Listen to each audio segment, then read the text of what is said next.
In the winter of 1881, the Wyoming Territory was a land where justice wore a badge, but didn't always serve the law. Silver Creek had grown from a quiet settlement into a bustling mining town, bringing prosperity to some and corruption to others. At the heart of this changing community stood Pastor Thomas Whitmore, a man of unwavering faith who had discovered something in the mountains that would cost him his life.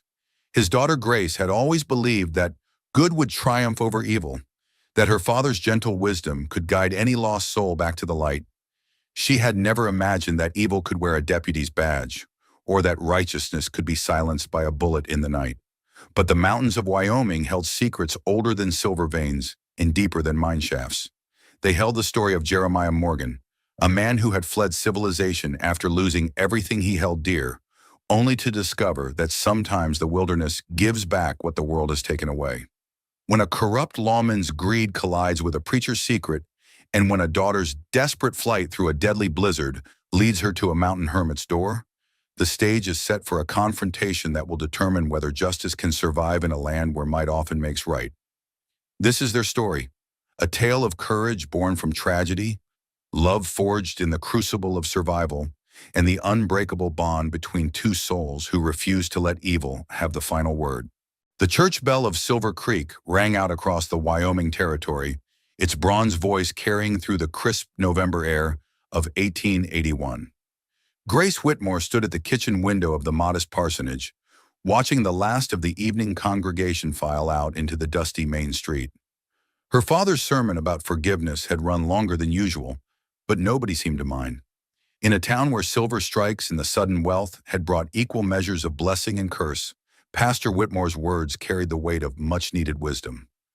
Grace dried the last of the supper dishes, her slender hands moving with practiced efficiency.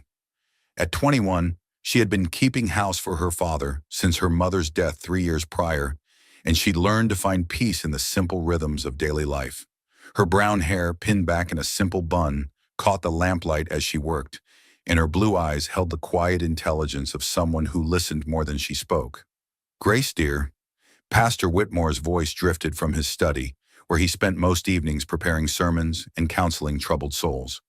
"Could you bring me some coffee when you have a moment?" "Of course, Papa." Grace set the kettle on the stove and measured out the coffee grounds. Through the thin walls, she could hear her father moving about in his study, the familiar sound of books being shifted and papers rustled. He'd been more restless than usual lately, often working late into the night on what he claimed were preparations for the Sunday service. But Grace had lived with her father long enough to know when something weighed heavily on his mind. Silver Creek had grown substantially in the past year since the discovery of silver veins in the surrounding mountains. What had once been a quiet settlement of ranchers and farmers now bustled with miners, merchants, and the inevitable collection of saloon keepers and gamblers who followed gold and silver strikes across the West. The growth had brought prosperity to many, but it had also attracted a rougher element that made Grace increasingly uncomfortable. Chief among her concerns was Deputy Cole Bradley, a man who had arrived in town 6 months ago, claiming to be an experienced lawman from Colorado. Sheriff Hawkins, an aging man more suited to handling cattle disputes than frontier crime, had been grateful for the help. But Grace had noticed things about Bradley that troubled her. The way his eyes lingered too long on women, the casual cruelty in his voice when dealing with drunks and troublemakers, and most disturbing of all, the growing deference that even respected townspeople showed him. Grace carried the steaming cup of coffee to her father's study and knocked gently on the doorframe. "Papa, your coffee." Pastor Whitmore looked up from his desk, his weathered face creased with worry lines that hadn't been there a year ago. He was a tall, lean man in his early 50s, with graying brown hair and kind eyes that had seen their share of human suffering. But tonight, those eyes held something Grace rarely saw there: fear. "Thank you, my dear." He accepted the cup gratefully, his hands trembling slightly. "Grace, sit with me for a moment." She settled into the worn leather chair across from his desk, noting the papers scattered across its surface. Maps, she realized.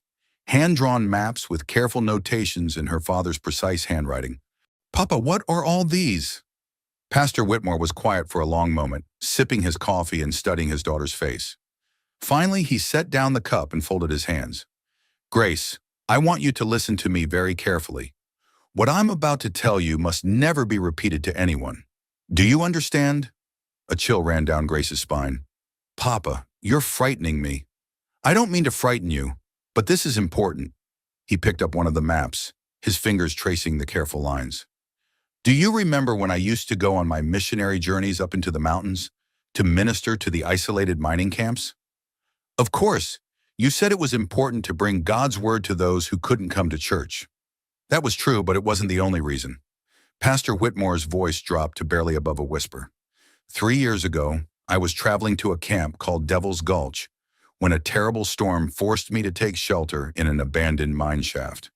While waiting out the storm, I discovered something extraordinary. Grace leaned forward, her heart beginning to race. Gold, Grace, a vein of gold richer than anything they found in these mountains. Enough gold to change the life of every person in this territory. Papa, why didn't you? Because I've seen what gold does to men's souls, he interrupted gently. I've watched good people become monsters when precious metal is involved. So I said nothing. I drew maps to remember the location, thinking perhaps someday, when the time was right, the wealth could be used for good, to build schools, hospitals, churches, to help people rather than corrupt them. Grace stared at her father, trying to process what she was hearing. And now?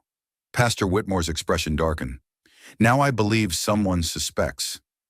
Deputy Bradley has been asking questions about my travels, about places I've been. He's been very subtle, but I'm not a fool, Grace. I've lived long enough to recognize when a wolf is circling. As if summoned by the mention of his name, the sound of heavy boots on the front porch made them both freeze. Grace's blood turned to ice as she recognized the authoritative knock that followed. Pastor Whitmore? Deputy Bradley here. Need to have a word with you. Father and daughter exchanged a look of barely controlled panic. Pastor Whitmore quickly gathered the maps, shoving them into a leather satchel. Grace, he whispered urgently, take these to the root cellar. Hide them beneath the preserves. And whatever happens, you must not let anyone know they exist. The knocking came again, more insistent this time. Pastor? I know you're in there. Saw the lamplight. Grace clutched the satchel to her chest, her hands shaking. Papa, what if? Go. Now in Grace. He caught her hand as she turned to leave. If something happens to me, take those maps and get as far from Silver Creek as you can. Find someone you can trust, someone who can help you use that gold for good. The front door rattled under renewed pounding. Pastor Whitmore, open this door. Grace slipped out the back of the study and hurried through the kitchen to the root cellar door. Behind her, she heard her father's measured footsteps as he went to answer the front door. Deputy Bradley, it's rather late for a social call. This ain't social, Pastor. We need to talk. Grace lifted the heavy wooden door to the root cellar and descended into the musty darkness. The leather satchel pressed against her racing heart. She could hear voices from above, her father's calm and measured, Bradley's growing more aggressive. Been hearing interesting stories about your travels up in the mountains. Simply ministering to those in need. Think you've been doing more than preaching, old man. Grace found the shelf of preserved goods and carefully moved several jars aside, creating a hiding space behind them. The maps fit perfectly, invisible to casual inspection. As she replaced the jars, she heard her father's voice, still calm but with an edge of steel. Deputy Bradley, I think it's time for you to leave. I'll leave when I'm good and ready, Pastor, and when you tell me what I want to know. The sound of something heavy being overturned came from above, followed by her father's sharp intake of breath. Grace climbed quickly from the root cellar, her mind racing. She had to do something, had to help her father. But as she reached the kitchen, the voices from the front room made her blood freeze. Well, what do we have here? That wasn't Bradley's voice. Grace peered around the kitchen doorway and saw 3 additional men had entered through the front door. Rough-looking men with cold eyes and ready guns. I told you, Deputy, Pastor Whitmore was saying, his voice steady despite the gun now pointed at his chest. I don't know what you're talking about. Bradley's laugh was ugly. See? That's where you're wrong, old man. We know you found something up in those mountains, something valuable, and you're going to tell us where it is. And if I refuse, then things are going to get very unpleasant for you. And for that pretty daughter of yours. Grace's hand flew to her mouth to stifle a gasp. Her father's face went white with rage. You leave Grace out of this. That depends entirely on how cooperative you are. Bradley gestured to one of his men. Murphy, go find the girl. Grace didn't wait to hear more. She turned and ran for the back door, her heart hammering in her chest. Behind her, she heard her father's voice, strong and defiant. Grace, run! The back door was already ajar from her earlier trip to the root cellar. Grace slipped out into the cold November night, the first snowflakes of what promised to be a major storm beginning to fall. She could hear shouts from inside the house, the sound of furniture being overturned, and worst of all, her father's cry of pain. But she couldn't go back. She couldn't help him if she was caught too. Grace ran into the darkness, the snow beginning to fall harder, driven by a wind that cut through her simple house dress like a blade. Behind her, the warm glow of the parsonage windows grew distant, but she could still hear the sounds of violence within.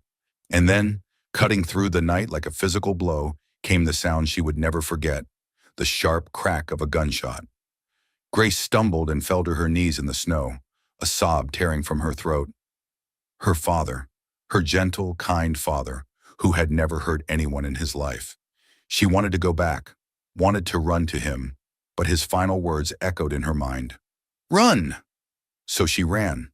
The storm was worsening rapidly, the snow already beginning to accumulate on the ground. Grace had no coat, no provisions, nothing but the thin cotton dress she wore, and the knowledge that her father's killers would soon come looking for her. She had to get to the mountains, had to find somewhere to hide until she could figure out what to do next. The maps were safe for now, hidden where Bradley would never think to look, but she was the only one who knew where they were, and that made her a target. Grace pushed deeper into the storm, the lights of Silver Creek fading behind her. The snow was falling so heavily now that she could barely see 5 feet ahead, and the wind howled through the pine trees like a living thing. She had no idea how long she walked, stumbling through drifts that grew deeper with each step. Her feet, clad only in thin house slippers, were numb with cold. Her hands, clenched into fists to preserve what warmth she could, had long since lost all feeling. But still she walked, driven by grief and terror, and the desperate need to honor her father's sacrifice. The storm showed no signs of abating. If anything, it was getting worse. Grace could no longer feel her legs, and each step forward was a monumental effort of will. The cold was seeping into her bones, making her thoughts sluggish and confused. She began to stumble more frequently, her legs refusing to obey her commands. The snow was knee-deep now, and each step forward required her to fight her way through the accumulating drifts. Have to keep going, she whispered to herself, her lips so numb she could barely form the words. Have to? But her body had reached its limits. Grace fell forward into a deep drift, the snow soft and welcoming after her ordeal. She tried to push herself up, but her arms wouldn't respond. The cold was wrapping around her like a blanket, making her drowsy despite the danger. Papa, she whispered, her eyes closing. I'm sorry. I tried to run like you said. I tried. The snow continued to fall, gradually covering her still form as Grace Whitmore slipped into unconsciousness, alone in the Wyoming wilderness, with her father's secret buried in her memory. Miles away in the ruins of the Silver Creek parsonage, Deputy Cole Bradley stood over Pastor Whitmore's lifeless body, his face twisted with frustration. Tear this place apart, he ordered his men. Find those maps, and find the girl.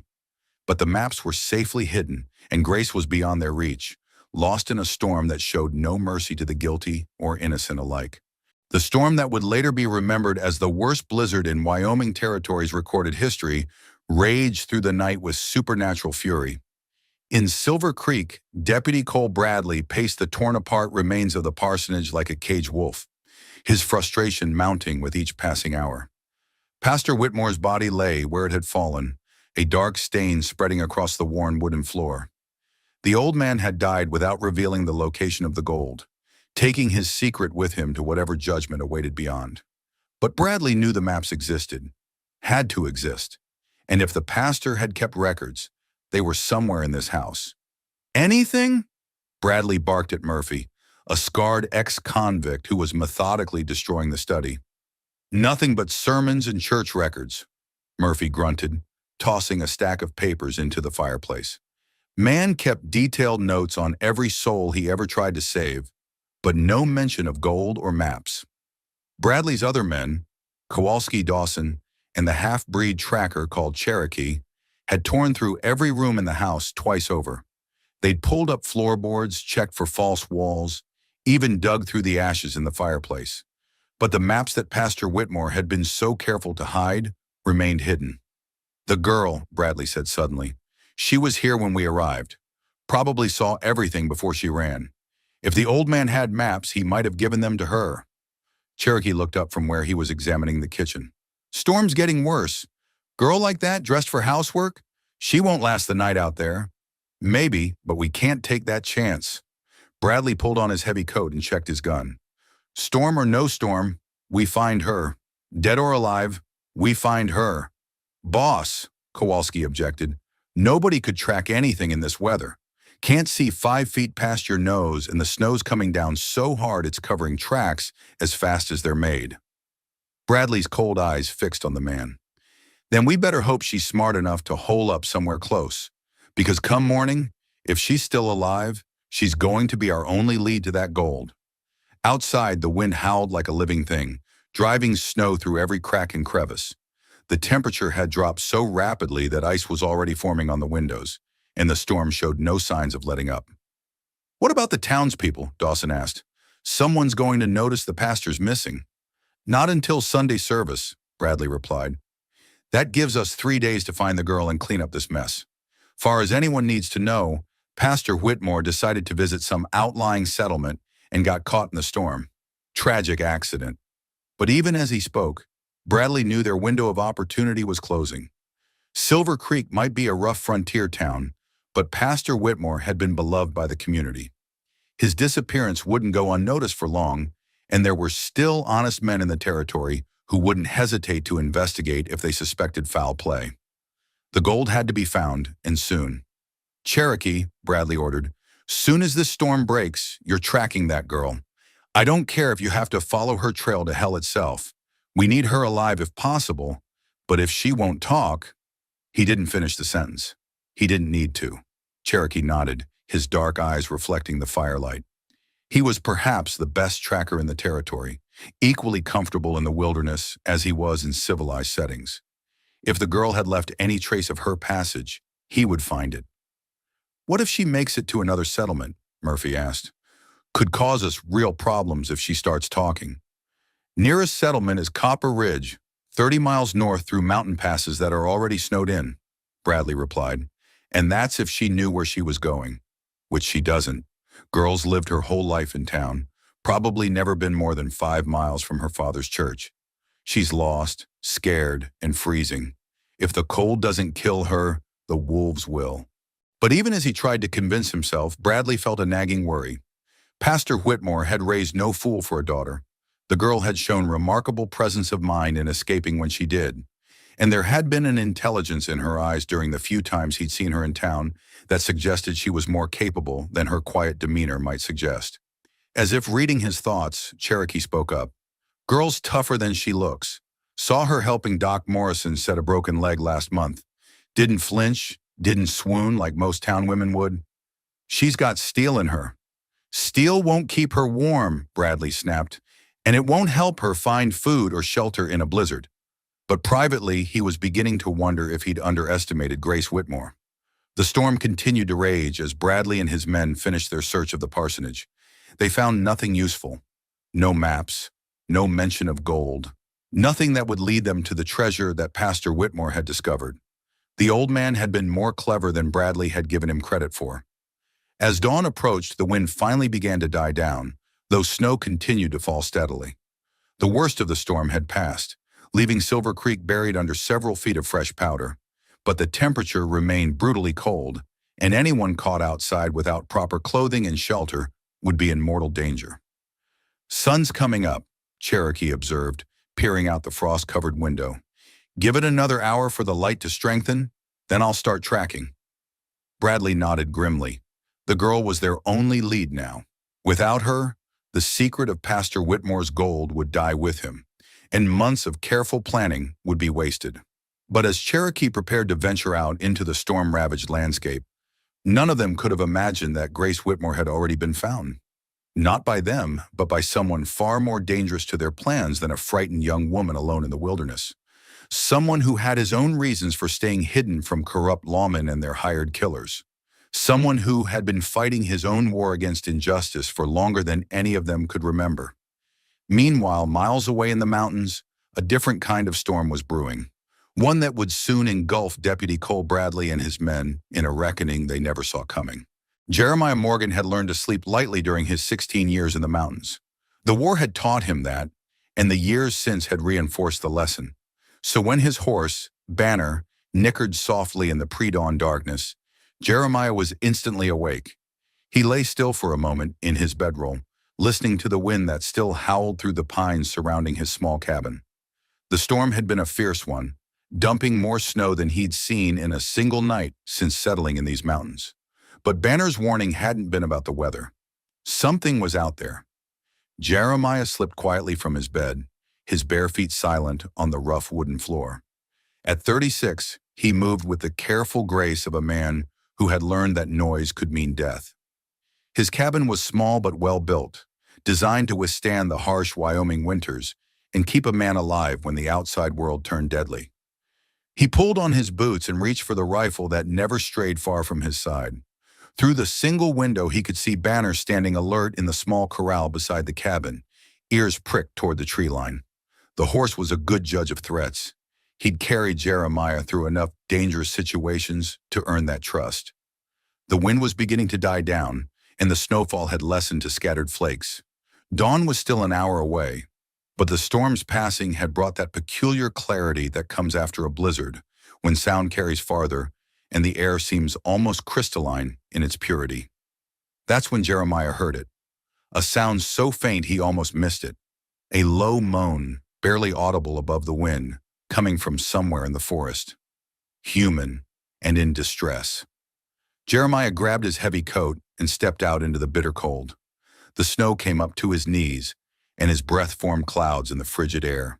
He paused, listening, trying to pinpoint the source of the sound. There, about 50 yards into the trees, in the direction of the main trail that led down towards Silver Creek. Moving carefully through the deep snow, Jeremiah made his way toward the sound. His rifle was ready, but something told him this wasn't a threat. The moan had been weak, desperate, the sound of someone in genuine distress rather than a trap. He found her half buried in a snowdrift beneath a massive pine tree, her dark hair stark against the white snow. At first glance, she appeared to be dead. Her lips were blue with cold, her skin pale as the snow around her. But as Jeremiah knelt beside her, he could see the shallow rise and fall of her chest. Barely alive, but alive nonetheless.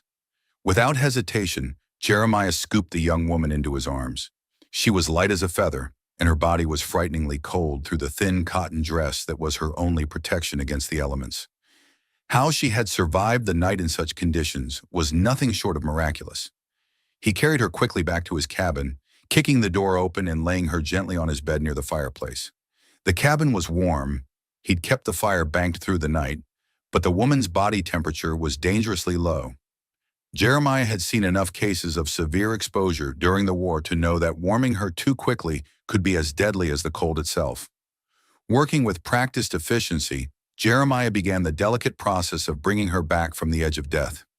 He removed her wet, frozen clothing and wrapped her in dry blankets, then positioned her near the fire where the warmth could gradually penetrate her chilled body. He prepared warm, not hot, water and began the slow process of warming her hands and feet. As he worked, Jeremiah studied the woman's face. She was young, perhaps 20 or 21, with delicate features and skin that would be porcelain pale even when healthy. Her brown hair, now damp from melted snow, showed hints of auburn in the firelight. There was something familiar about her, though he couldn't place where he might have seen her before. But more troubling than her identity was the question of what she had been doing alone in the mountains during the worst blizzard in years. Silver Creek was at least 5 miles away, and the terrain between here and town was treacherous even in good weather. For a young woman to attempt such a journey in a blizzard, dressed only in a house dress, suggested desperation of the most extreme kind. Jeremiah had removed himself from the affairs of civilization years ago, but he wasn't blind to what went on in the settlements below. Silver Creek had been changing, and not for the better. The silver strikes had brought prosperity, but they'd also attracted the kind of men who saw opportunity in other people's misfortune. As the hours passed, the woman's breathing grew stronger and her color began to improve. But she remained unconscious, lost in whatever dreams or nightmares claimed those who had brushed so close to death.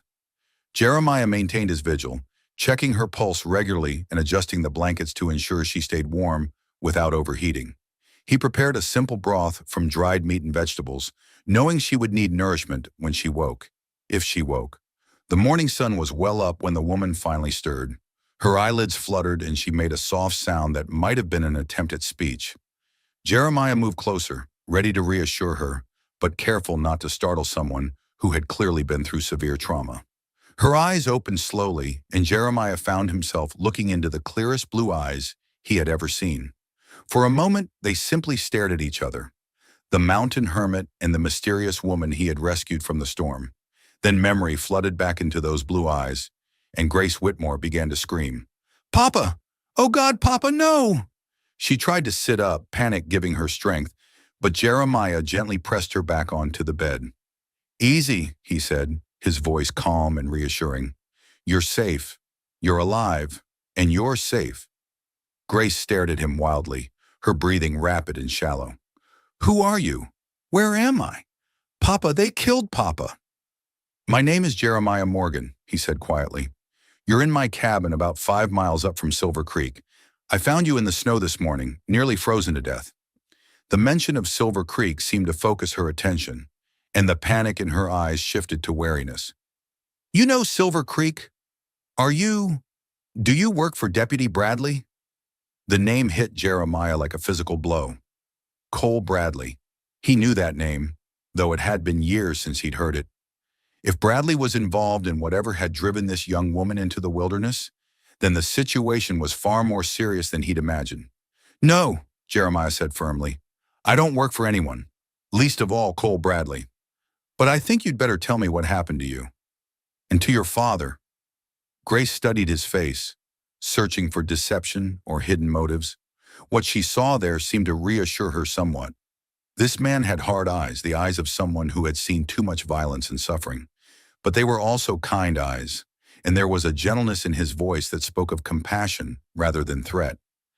"They came in the night," she whispered, her voice barely audible. "Deputy Bradley and 3 other men.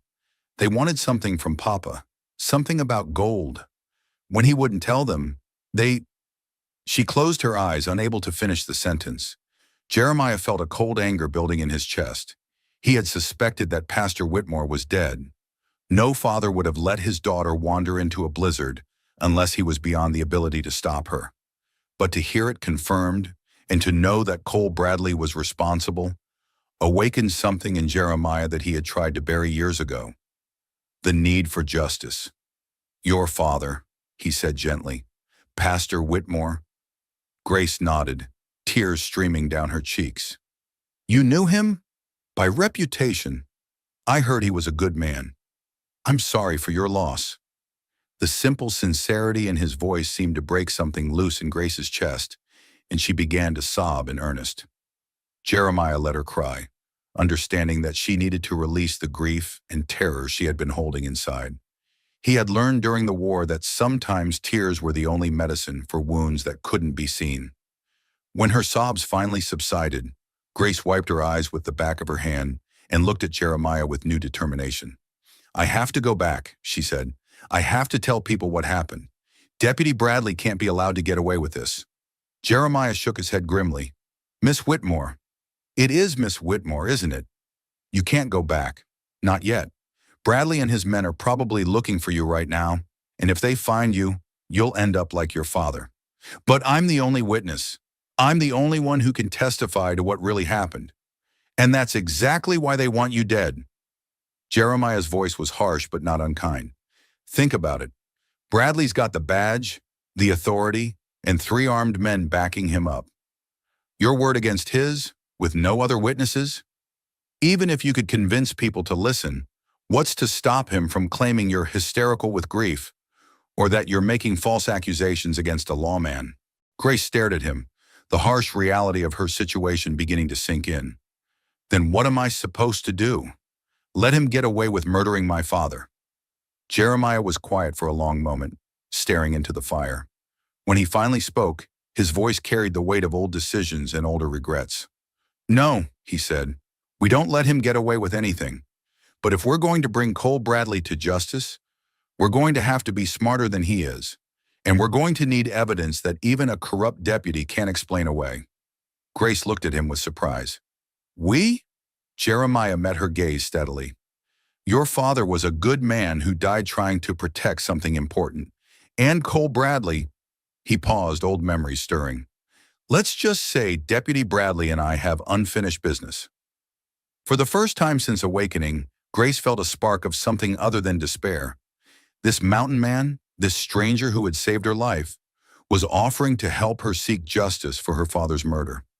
She didn't know why he was willing to risk himself for someone he'd never met, but she could see the determination in his eyes. What kind of evidence? She asked. Jeremiah smiled grimly. The kind that will bring Bradley and his men to their knees. But first, you need to rest and recover your strength. And then you need to tell me everything about what your father discovered and why Bradley wanted it badly enough to kill for it. Grace hesitated, remembering her father's warnings about keeping the secret safe. But looking at Jeremiah Morgan's weathered face, seeing the quiet strength and integrity there, she made a decision that would change both their lives forever. There are maps, she said quietly. Maps to a gold mine that Papa discovered 3 years ago. He hid them because he was afraid of what men would do for that kind of wealth. Jeremiah nodded slowly. And now Bradley knows about them. He suspects, but he doesn't know where they are. Papa hid them before Bradley arrived, and I'm the only one who knows the location. The weight of that knowledge settled between them like a physical presence. Grace Whitmore wasn't just a witness to murder. She was the key to a fortune that men would kill for. And as long as she remained alive and free, she was a threat to Cole Bradley's ambitions. But she was no longer alone in her fight for justice.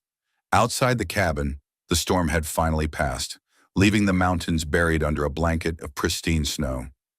The world looked clean and new, washed pure by the blizzard's fury. Soon that purity would be stained with blood.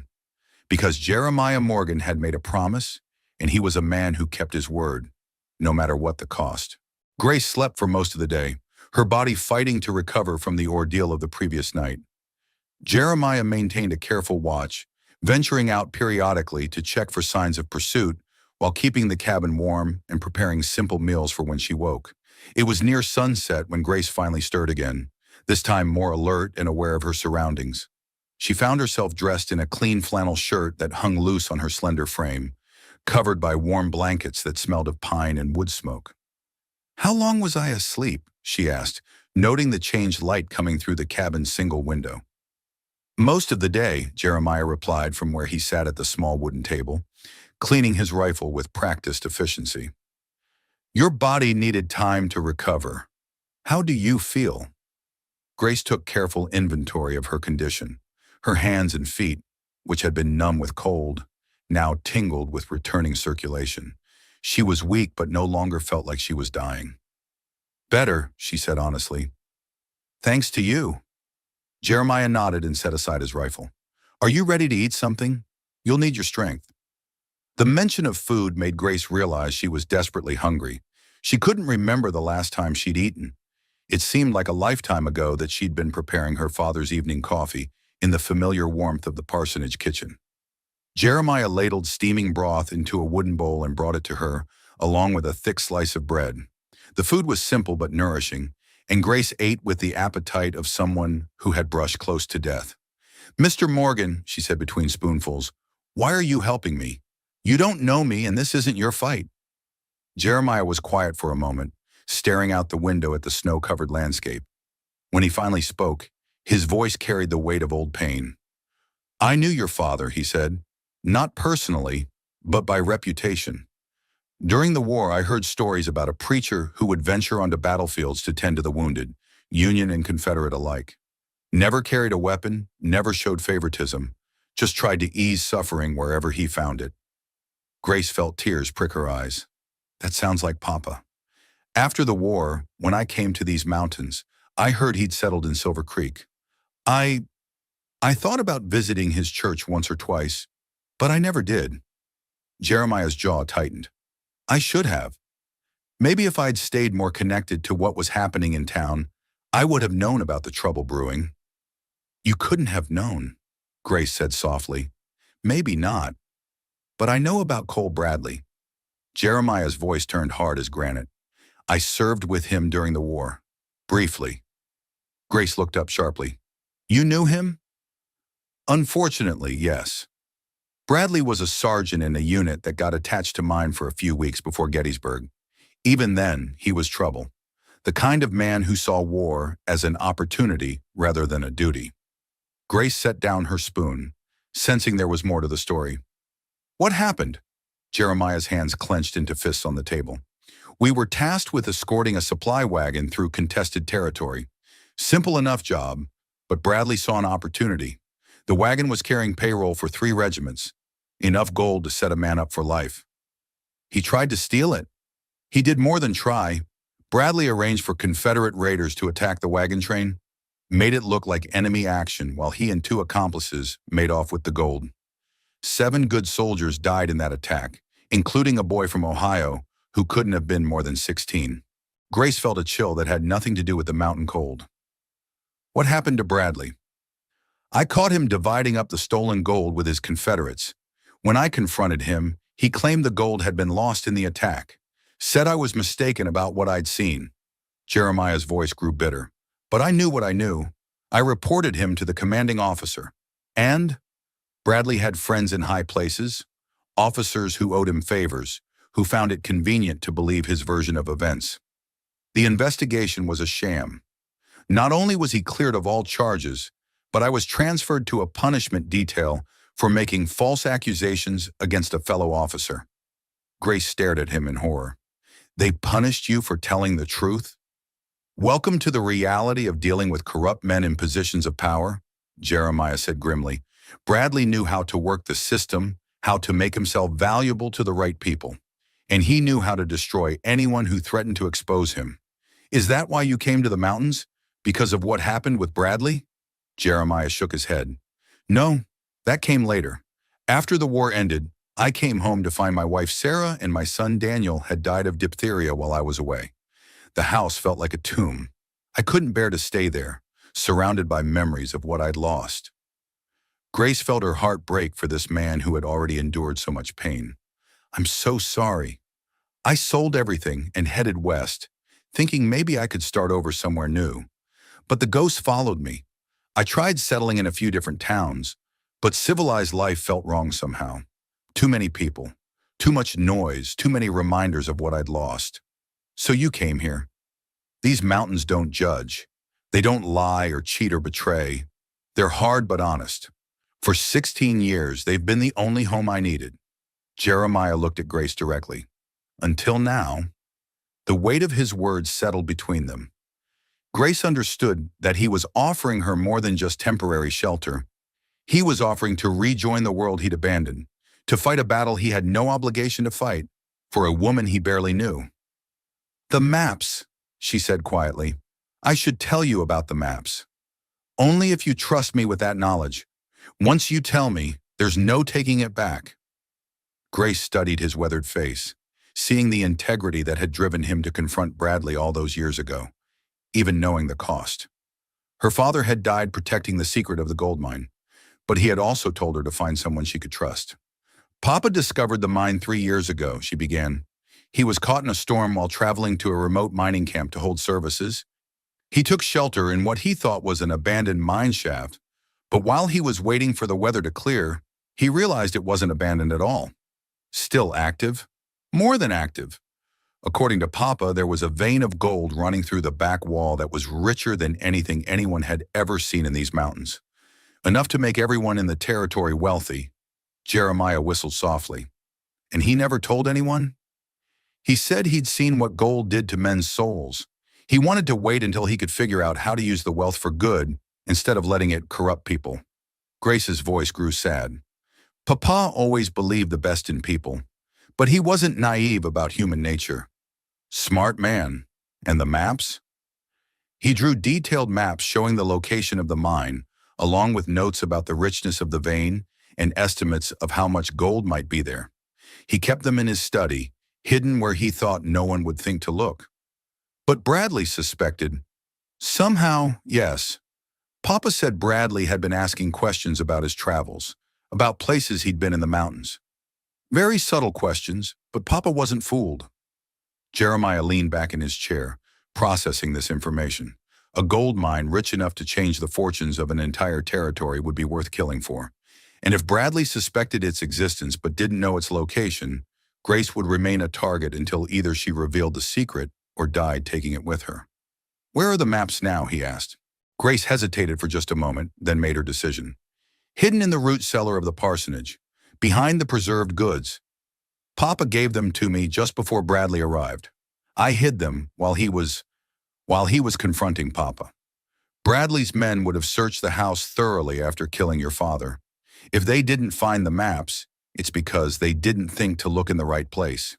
The root cellar entrance is in the kitchen, but it's not obvious unless you know what to look for.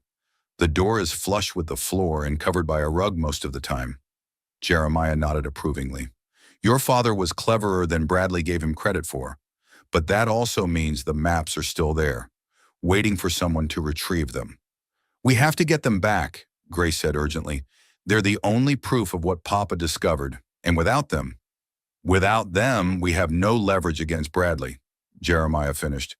"But retrieving them won't be easy. Bradley will have men watching the parsonage, and even if he doesn't, the whole town will be buzzing with news of your father's disappearance." "What will he tell people?"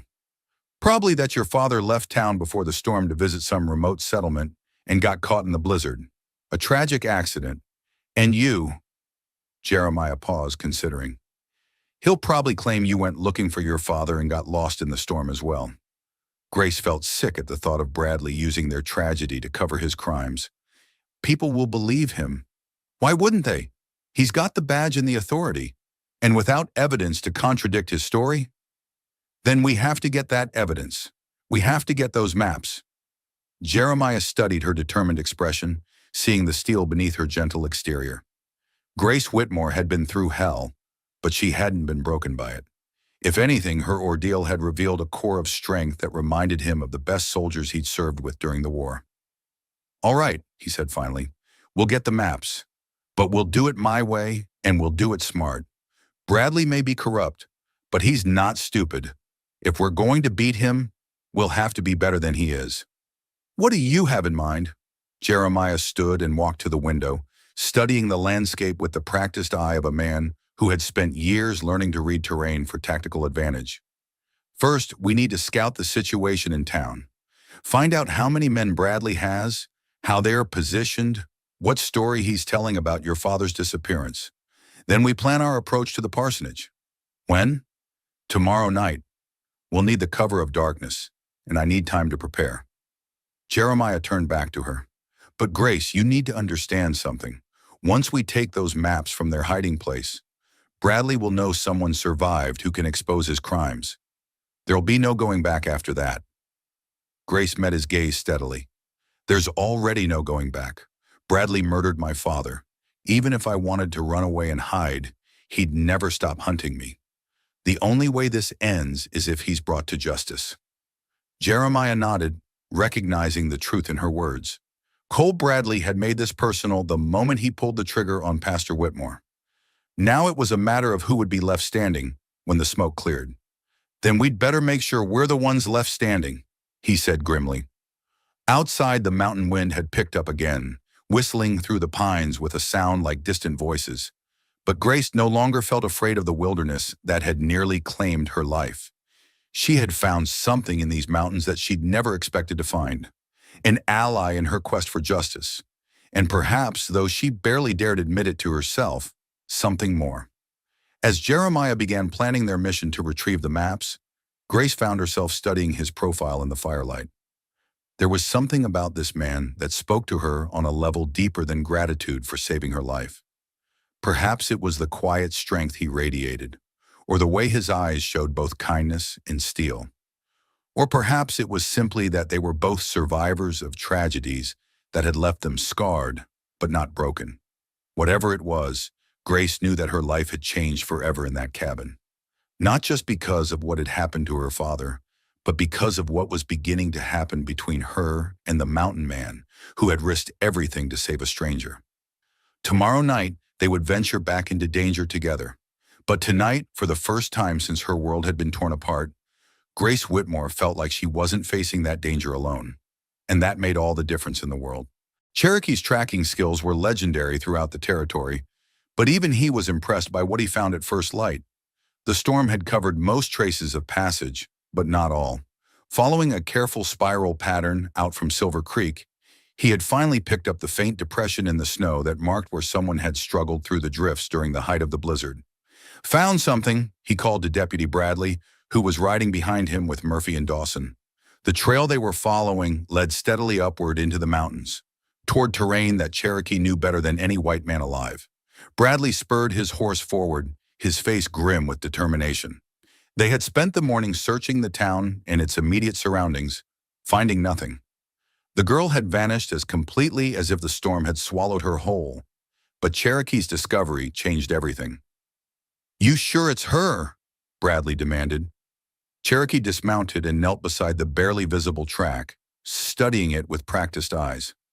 Small foot, light step pattern, woman, young, running scared. He pointed ahead to where the trail disappeared into a grove of snow-laden pines. She was moving fast, but not in a straight line. Exhausted, probably disoriented. How far could she have gotten in that storm?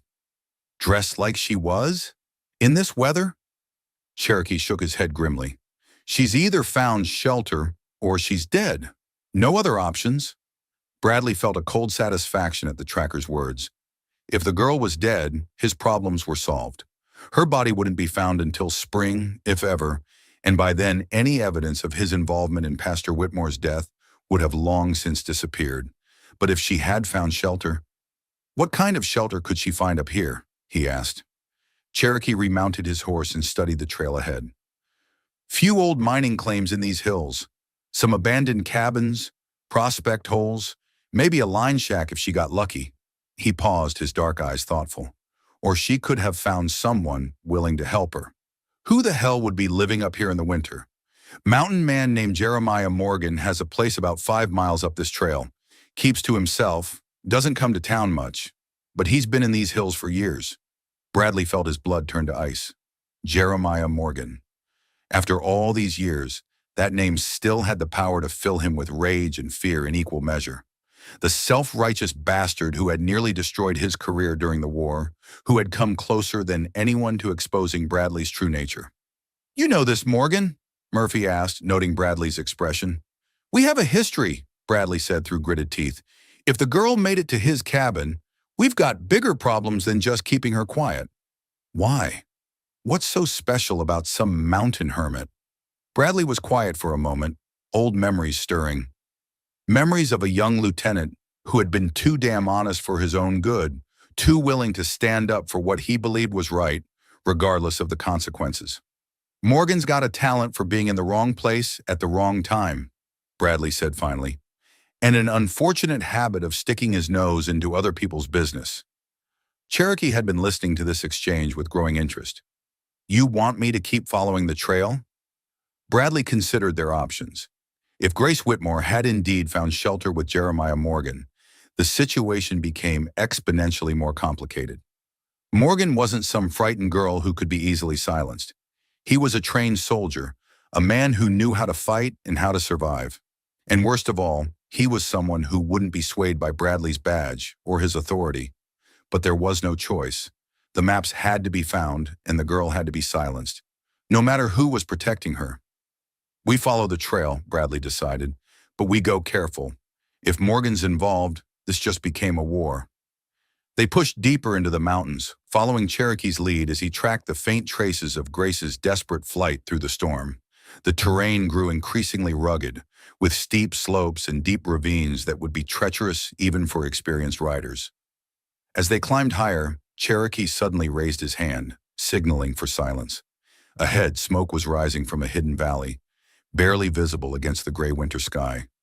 "Cabin," Cherokee whispered, "maybe half a mile ahead, tucked back in the trees." Bradley felt his pulse quicken. After hours of uncertainty, they had finally found their quarry. But he also felt a familiar knot of anxiety in his stomach. Jeremiah Morgan had always been his nemesis, the one man who had come close to destroying everything Bradley had worked to build. Now, finally, they would finish what had started on a battlefield years ago. "What's the approach?" Dawson asked, checking his rifle. Bradley studied the terrain ahead, his military training taking over. The cabin's location was defensible, tucked into a natural bowl with clear lines of sight in all directions. A frontal assault would be suicide against someone of Morgan's skill and experience. "We go around, come at it from 3 directions," Bradley decided. "Cherokee, you circle south and approach from the creek side. Murphy, take the north ridge. Dawson and I will come straight up the main trail." "What about the girl?" Murphy asked. "If she's in there, we take her alive if possible. We still need to know where those maps are hidden." Bradley's voice hardened. "But Morgan doesn't need to survive this encounter." The men separated, each moving carefully through the snow-covered forest toward their assigned positions. Bradley felt a grim satisfaction as his plan took shape. After 16 years of wondering what had become of his old nemesis, he was finally going to settle their account once and for all. But what Bradley didn't know was that Jeremiah Morgan had spotted their approach long before Cherokee had found the cabin. Years of living alone in dangerous country had honed the mountain man's instincts to a razor's edge, and the sound of horses moving through the forest had alerted him to trouble long before his enemies came into view. From the cabin's single window, Jeremiah watched Bradley's men take their positions with the detached professionalism of someone who had faced such situations many times before. He counted 4 men, all armed, all moving with the coordination of experienced fighters. "Grace," he said quietly, not taking his eyes off the approaching threat. "We have company." Grace looked up from where she had been studying the rough map Jeremiah had drawn of the area around Silver Creek. "Company?" "Bradley and 3 men. They found us." The color drained from Grace's face, but her voice remained steady. "What do we do?" Jeremiah was already moving, gathering weapons and supplies with practiced efficiency. "We leave. Now there's a back way out of this valley that they won't know about, but we have to move fast." "What about your cabin? Your home?" Jeremiah paused for just a moment, looking around at the simple dwelling that had been his sanctuary for so many years. Then he shouldered his rifle and turned toward the back door. "It's just a place," he said. "Home is where the people you care about are safe." Grace felt her heart skip at his words, but there was no time to dwell on their implications. Within minutes, they had gathered essential supplies and were slipping out the back of the cabin into the dense forest beyond. Behind them, Bradley and his men were closing in, unaware that their quarry had already escaped. But as they crept through the snow toward what they thought would be a decisive confrontation, they had no idea that they were walking into a trap of their own making. Because Jeremiah Morgan hadn't just survived 16 years in the wilderness by running from danger. He had survived by learning when to retreat and when to fight. And when the time came to fight, he had learned to do it on his own terms. The hunt was far from over. In fact, it was just beginning. And this time, Jeremiah Morgan would be the one doing the hunting. The back trail from Jeremiah's cabin wound through dense forest and rocky outcroppings that provided excellent cover for 2 people who knew how to move quietly. Grace followed closely behind Jeremiah, marveling at how someone so large could move so silently through the snow-covered underbrush. Behind them, they could hear the sounds of Bradley's men discovering the empty cabin. Shouts of frustration and anger echoed through the valley as the deputy realized his quarry had escaped once again. "This way," Jeremiah whispered, leading Grace up a steep slope that would take them to higher ground. "We need to get above them, see what they're planning."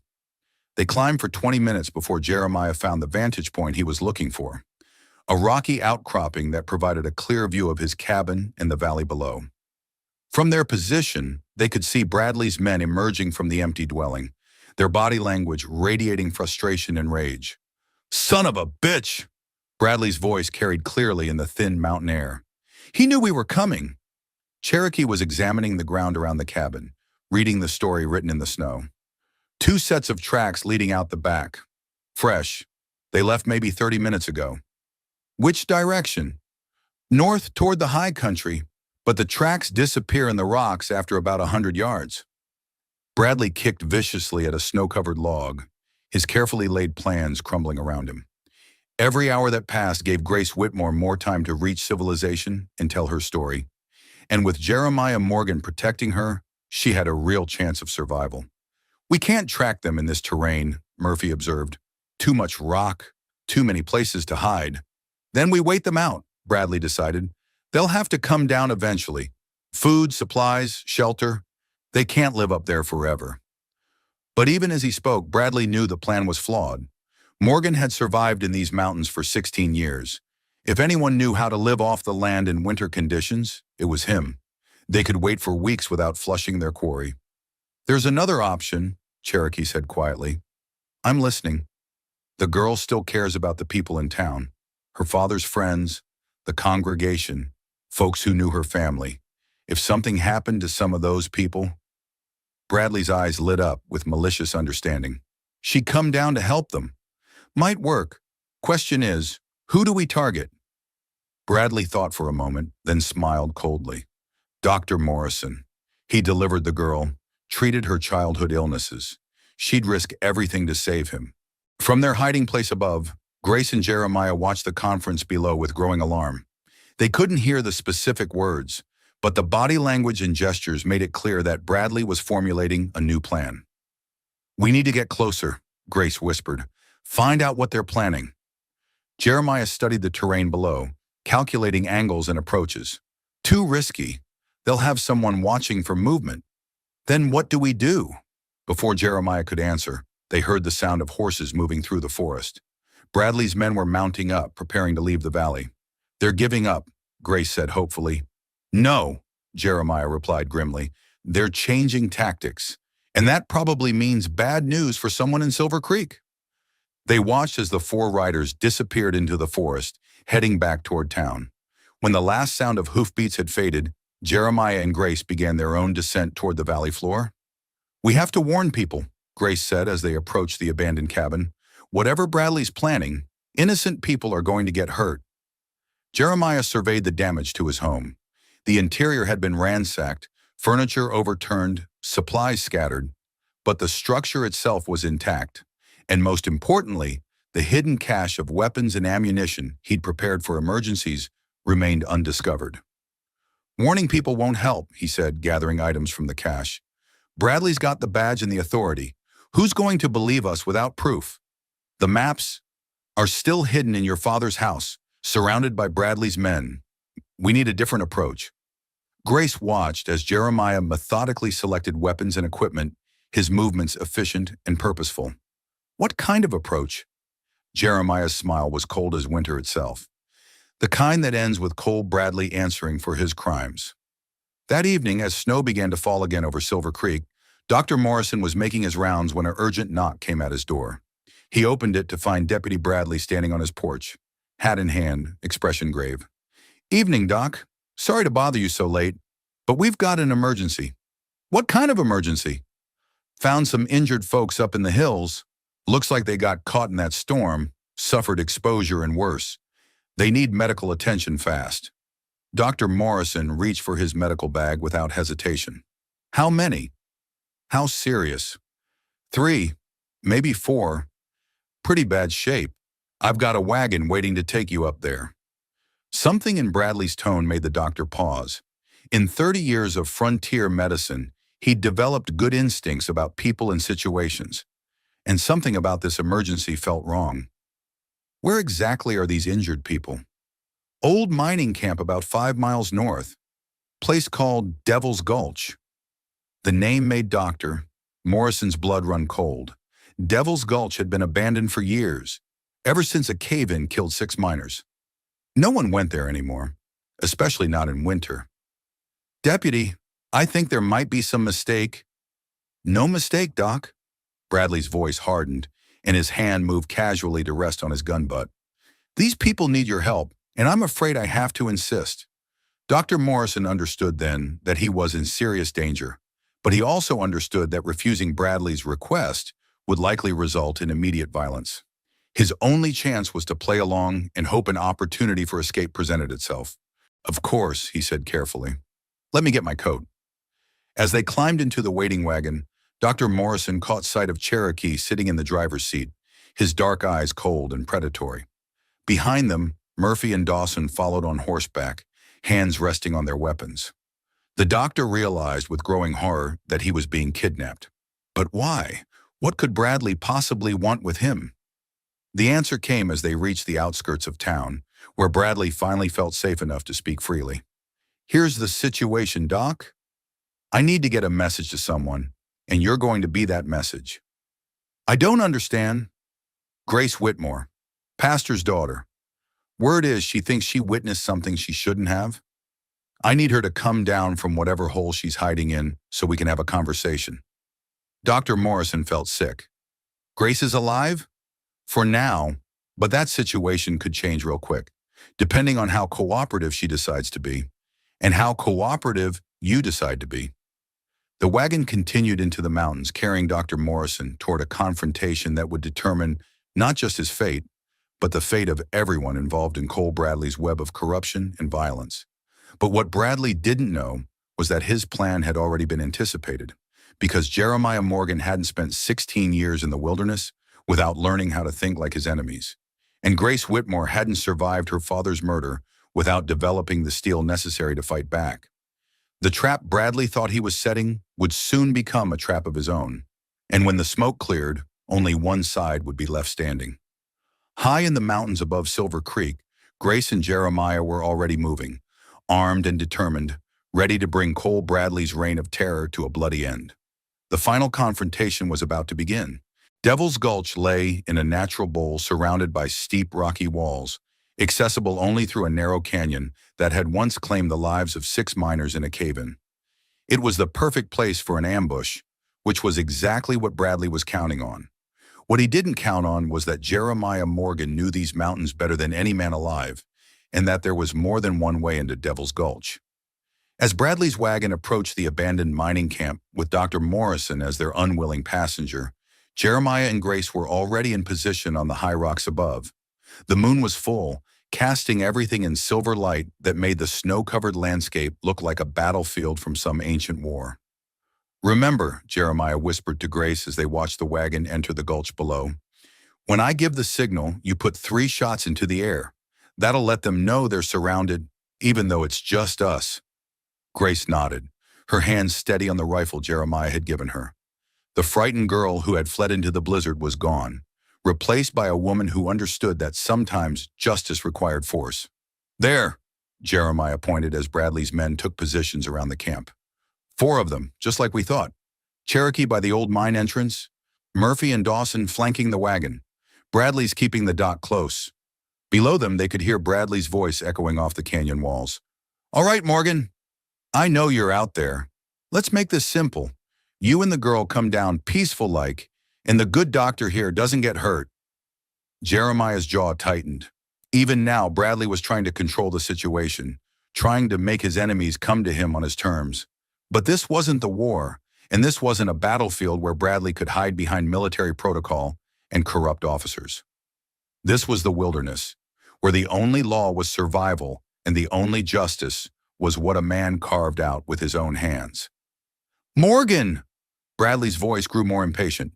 "You've got 1 minute to show yourself, or the dock starts losing pieces." That was when Jeremiah made his move.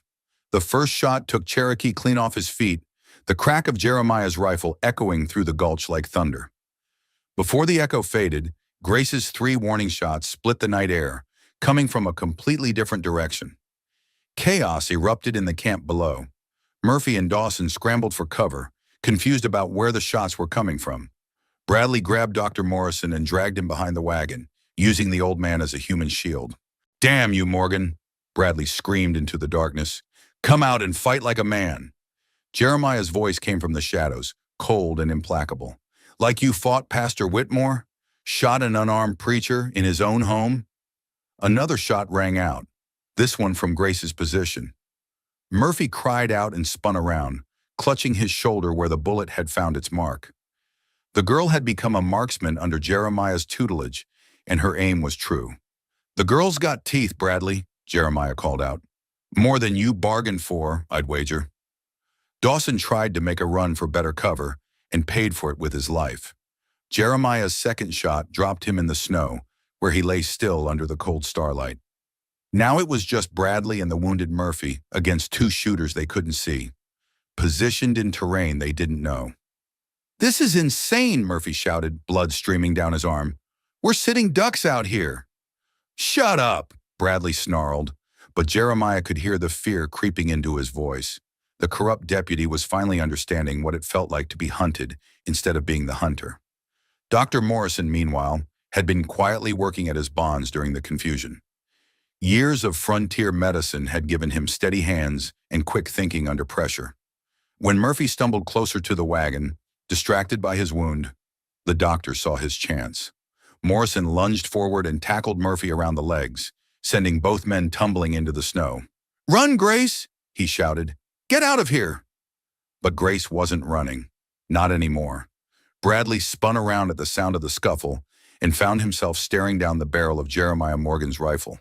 The mountain man had moved like a ghost through the rocks, using the distraction to close the distance between them. "Hello, Cole," Jeremiah said quietly. "Been a long time." Bradley's hand moved toward his gun, but froze when he saw the deadly certainty in Jeremiah's eyes. 16 years, Bradley said, his voice tight with old hatred. 16 years I've been waiting for this. "Funny," Jeremiah replied. "I haven't been waiting at all. I'd forgotten you existed until you murdered an innocent man. That old preacher was sitting on a fortune. He had no right to keep it hidden. He had every right, just like those soldiers had every right to their pay that you stole during the war." Jeremiah's voice remained steady, but Grace could see the tension in his shoulders. Just like that boy from Ohio had every right to live.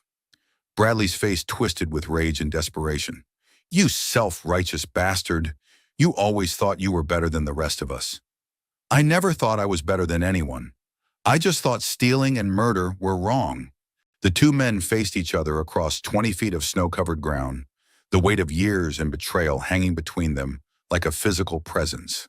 Dr. Morrison had managed to subdue the wounded Murphy and was binding his hands with strips torn from his own coat. "You cost me everything during the war," Bradley snarled. "My reputation, my career prospects, everything. You cost yourself those things the moment you decided to steal from your own men. And now you're going to cost me my life. Is that it?" Jeremiah's expression never changed. "That depends on you, Cole. Drop your gun and surrender, and you'll live to stand trial. Keep fighting, and you'll die here in the snow." For a moment, it looked like Bradley might actually surrender. His hand moved away from his gun, and his shoulders sagged with defeat. Then, with the desperate speed of a cornered animal, he lunged for the weapon at his hip. Jeremiah's rifle spoke once, the shot echoing off the canyon walls with finality. Bradley spun around and collapsed face first into the snow, his gun falling unfired from nerveless fingers. The sudden silence was deafening after the violence of the past few minutes. Grace emerged from her position among the rocks, her rifle still ready, her eyes scanning for any remaining threats. But it was over. Cole Bradley lay still in the snow, his reign of terror finally ended. Murphy was secured and would live to stand trial for his part in Pastor Whitmore's murder. Cherokee and Dawson would trouble no one ever again. Dr. Morrison stood up slowly, brushing snow from his clothes, his face pale but determined. "Grace," he said softly, "your father would be proud." Grace felt tears streaming down her cheeks, but they weren't tears of sadness. For the first time since that terrible night, she felt something she thought was lost forever. Peace. Justice had been served. Jeremiah walked over to Bradley's body and knelt beside it, checking for any sign of life. Finding none, he stood and looked at Grace with eyes that held both satisfaction and sorrow. "It's finished," he said simply. Grace nodded, unable to speak past the emotion clogging her throat. Then she walked to the man who had saved her life, who had helped her find the strength to fight back, who had shown her that sometimes the mountains gave back what the world had taken away. "What happens now?" she asked. Jeremiah looked around at the carnage in Devil's Gulch, then back at the woman who had transformed his life as much as he had transformed hers. "Now we go home," he said, "and we build something better."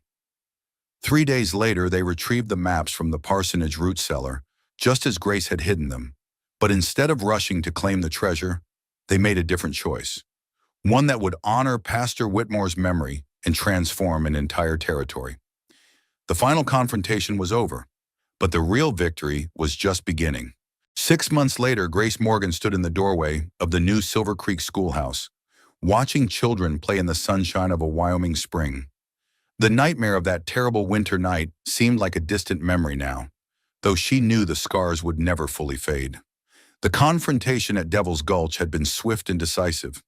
Bradley's plan to use Dr. Morrison as bait had backfired spectacularly when Jeremiah appeared like a ghost from the darkness, his rifle speaking with deadly authority.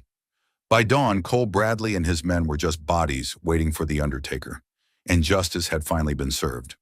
The maps to the gold mine had been recovered from their hiding place in the parsonage root cellar.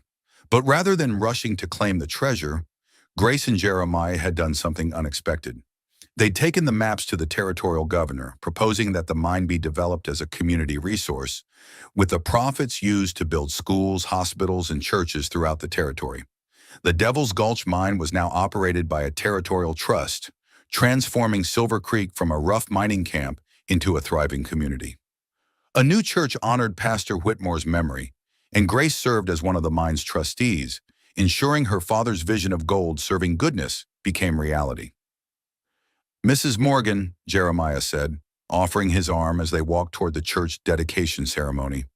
The mountain hermit had transformed back into the decent, caring man he'd been before the war, though his eyes still held the quiet strength that had saved her life that terrible night.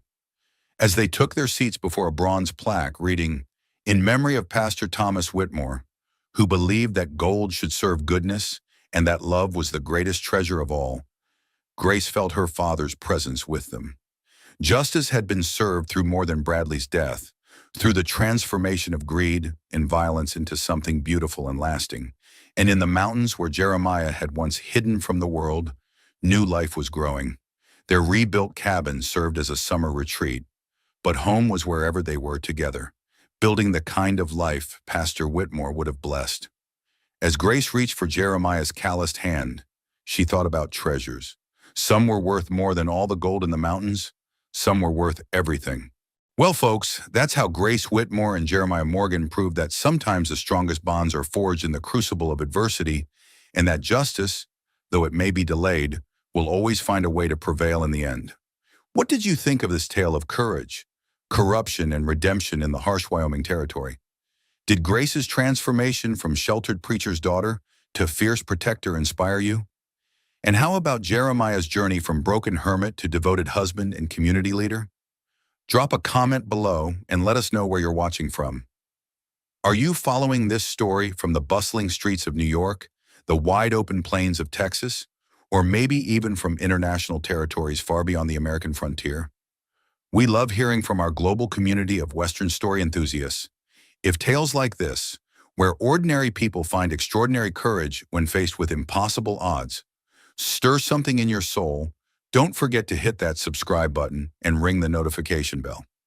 Because out here in the Wild West, every story teaches us that honor, love, and justice are worth fighting for, no matter the cost. Until our trails cross again, partners.